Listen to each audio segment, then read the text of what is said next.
Welcome back to Cyberpunk 2077. We're going to talk about life paths in this episode, and that's it.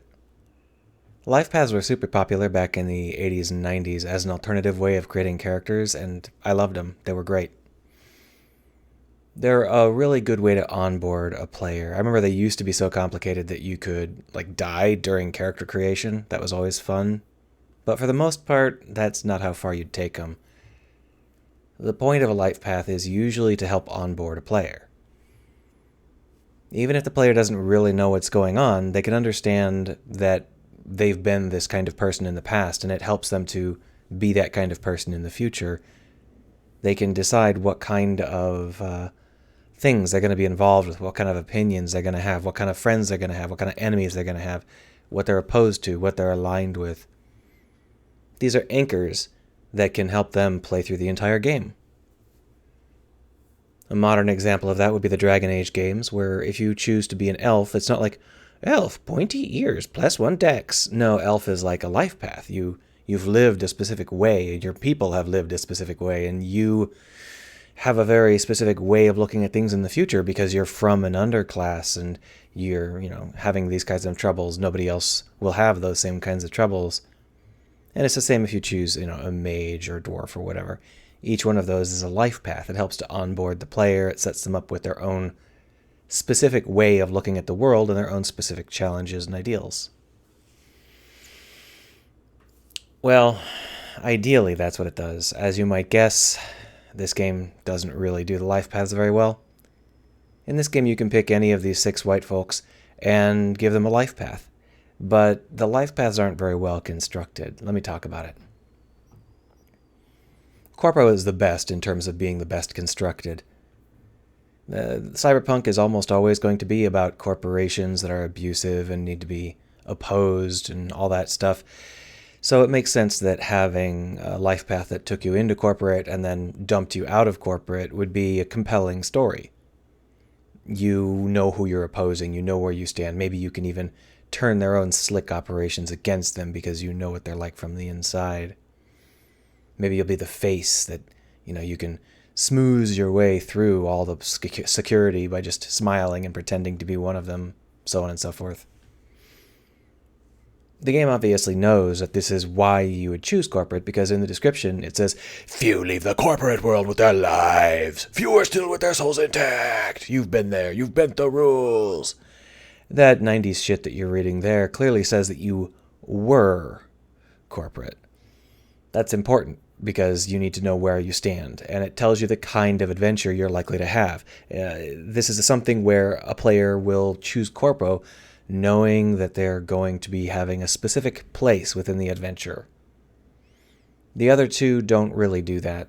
Street Kid's not very great. It tells you where you lived, but it doesn't tell you how you stand.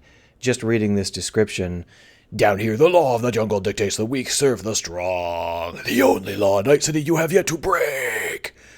This 90s shit also talks, but it doesn't actually say as much. It's not telling you... Oh, here, I'll give you an example. Do you oppose the corporations? Do you oppose drug dealers? You can't tell, can you? Because it doesn't actually place you in a specific part of the story. It doesn't set you up as having a specific role to play. The only thing you can reasonably assume here is that the corporations are not going to like you very much because you're poor. Ooh, that's not very compelling. It's not very well done. Here's some alternatives. Let me pitch you some alternatives. And keep in mind, the thing about Street Kid is that you do have a story, but they don't tell you what it is, so it's useless. You're choosing without knowing, and that's no use. So let me pitch you some alternatives. One, for example, is you've been climbing the shadow corporate ladder. You've been climbing the criminal version of a corporation. You're at the top of a small gang in the city.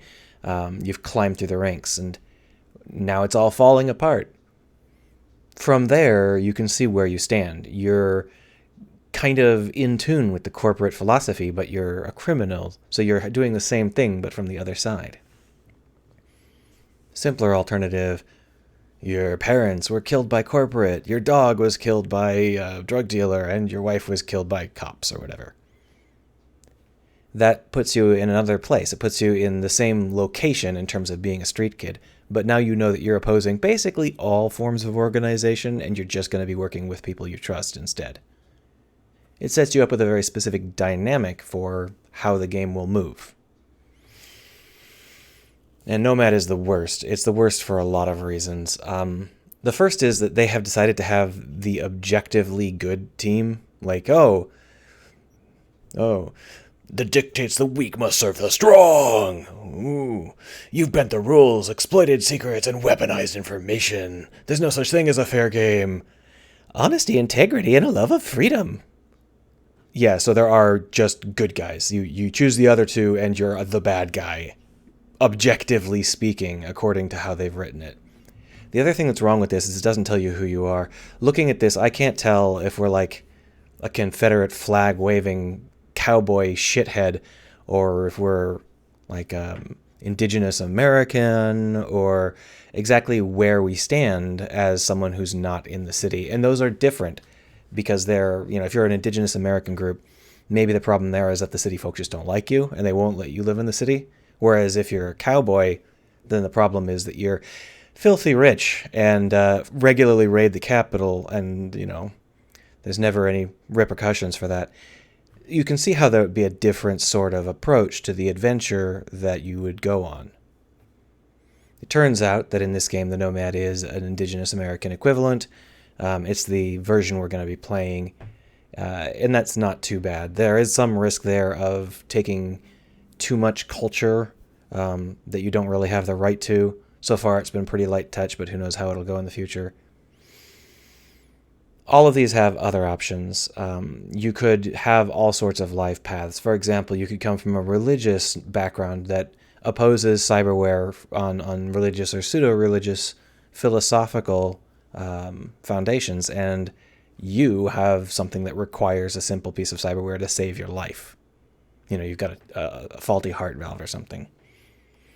So you have to leave your people and go to the big city and get your implant, and then you have to use your folksy approach to things to try and suss out what parts of the modern world are good and what parts of the modern world are bad, and how can you make people understand, that there is good, and so on and so forth. That's a fun approach. You can also just go with jobs, right?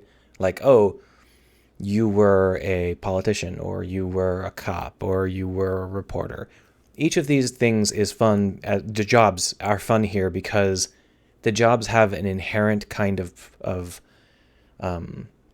viewpoint. They have an inherent set of ideals that the jobs themselves never live up to. Like, ideally, a reporter would show people the truth and hold people responsible, but the reality of it, especially in this setting, is that they do not. They toe the party line, and they publish fluff pieces. That dichotomy would give the player something to really bite into over the course of the game, where they would be standing for truth. And obviously the other characters would get the opportunity to tell the truth or not, but this is the sort of person who would really pursue that. And it would also be cheaper than having 3 different cultural backgrounds, each of which requires you to have radically different dialogue options and contents. Any way you cut it, the fundamental problem here is that they're not selling us with these life paths. They are not giving us the full information on what kind of adventure choosing these life paths will give us, and it's not good enough. If you plan to do life paths, remember that you are trying to sell the player on having a specific kind of adventure, standing in a specific spot over the course of this adventure that you're going to have. If your life path doesn't do that, then it's not doing its job. And that's it.